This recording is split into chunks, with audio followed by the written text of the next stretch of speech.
శాస్త్రీయ విజ్ఞానము పెరిగిందన్నారు BJP MP Etela Rajender. ప్రశాంతతను ఇచ్చేదిలా దేవాలయాలు మాత్రమేనని చెప్పారు.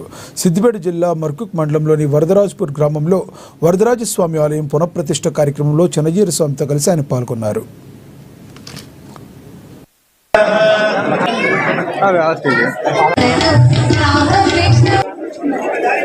ఈ ప్రశాంతతనిచ్చే శక్తి ప్రభుత్వాలకు లేదు, పాలకులకు మాత్రమే ఉండదు.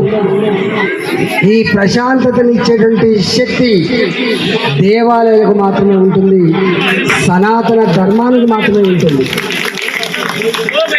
మనం చూస్తూ ఉన్నాం,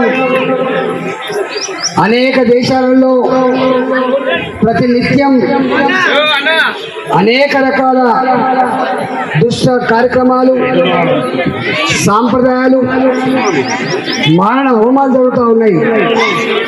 కానీ ఇంత పెద్ద దేశంలో, ఇన్ని వైవిధ్యాలున్న ఈ దేశంలో ఎక్కడ కూడా అలాంటి వాటికి ఆస్కారం లేకుండా ఉన్నంతలో సర్వే జనే సుఖినో భవంతు అని చెప్పి, ప్రపంచ మానవాళి చల్లగా ఉండాలని చెప్పి పూజలు నిర్వహించే సంకల్పం చేసేటువంటి ఏకైక దేశం భారతదేశం. వల్ల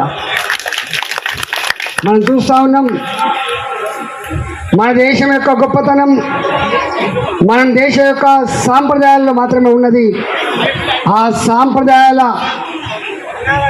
ఆ విలువల ఇవాళ వాటి ఇన్కల్కేట్ చేసేటువంటి గొప్ప కర్తవ్యాన్ని పెద్దలు చిన్నజీర స్వామి గారు తన జీవితాన్ని అంకితం చేసినది. ఇవాళ ఒక మన దేశంలో కాదు, అమెరికా లాంటి దేశంలో కూడా పాశ్చాత్య నాగరికత కాదు మాకు కావాల్సింది, భారతీయత కావాలి, భారతదేశం యొక్క సాంప్రదాయాలు కావాలి, విలువలు కావాలని చెప్పి వారిని అక్కడికి కూడా ఆహ్వానించి అనేక కార్యక్రమాలు, అనేక ప్రవచనాలు చెప్పించుకుంటుంటే, ఒకనాడు భారతదేశాన్ని విశ్వగురు అని చెప్పేట నమ్మిండ్రో మళ్ళీ ప్రపంచంలో ఆ విశ్వగురు స్థానాన్ని సంతరించుకున్నటువంటి పురోగమనంలో